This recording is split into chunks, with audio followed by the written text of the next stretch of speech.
Amelia and Nalina, well, we were invited into the kitchen of a group of breast cancer survivors that are using cooking to build a community.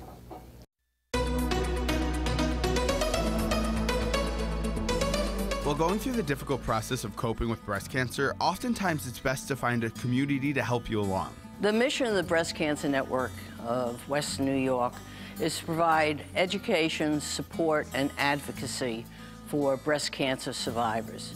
And we do that through a variety of activities.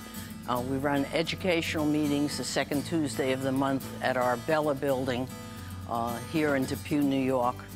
And we also hold support groups for peers, for metastatic breast cancer survivors, and also for young survivors. We also have quality of life classes, and one of the classes we have today is our cooking class.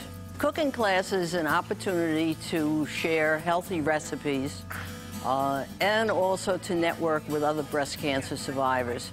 We prepare the food, we share recipe ideas, and then we sit down and eat what we've made, which gives an opportunity for networking and sharing not only recipes but stories, resources for breast cancer survivors.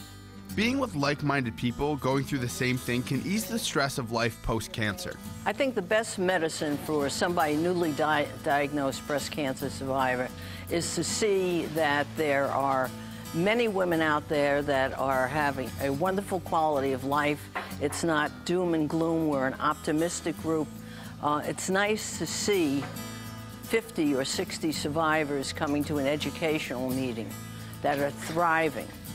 And that's what the Breast Cancer Network is all about. It's women thriving despite that they have a diagnosis of breast cancer, and learning that there is lots of hope out there, many new treatments. I remember one time someone criticizing, saying to my husband,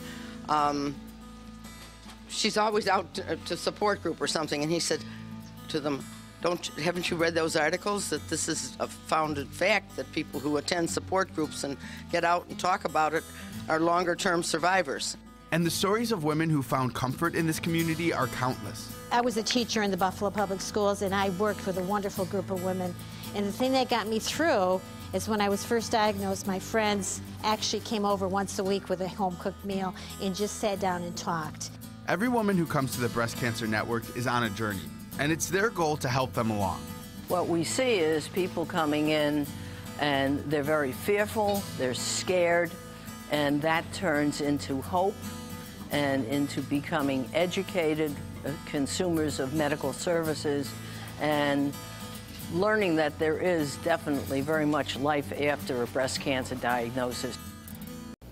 You know, I'll have to say at the beginning of the week, I was a little worried that I would be uncomfortable talking to all of these women and all these survivors about breast cancer. But, you know, meeting all of these people, I've definitely learned a lot and become completely more comfortable. So watching that package, my thought was for you guys out there that are a little uncomfortable, maybe there's guys out there that don't want to talk about it, continue to just open that conversation and meet new people, because it's the best way to sort of educate yourself. So and when you hear people's individual stories about, you know, them dealing their own personal battle with breast cancer, it's so powerful that I can only see how a cooking class like that, where you can come together and kind of talk, will just, you know, really good camaraderie. Yeah, definitely the feeling from all of those wonderful ladies were that the sense of community definitely helped them along.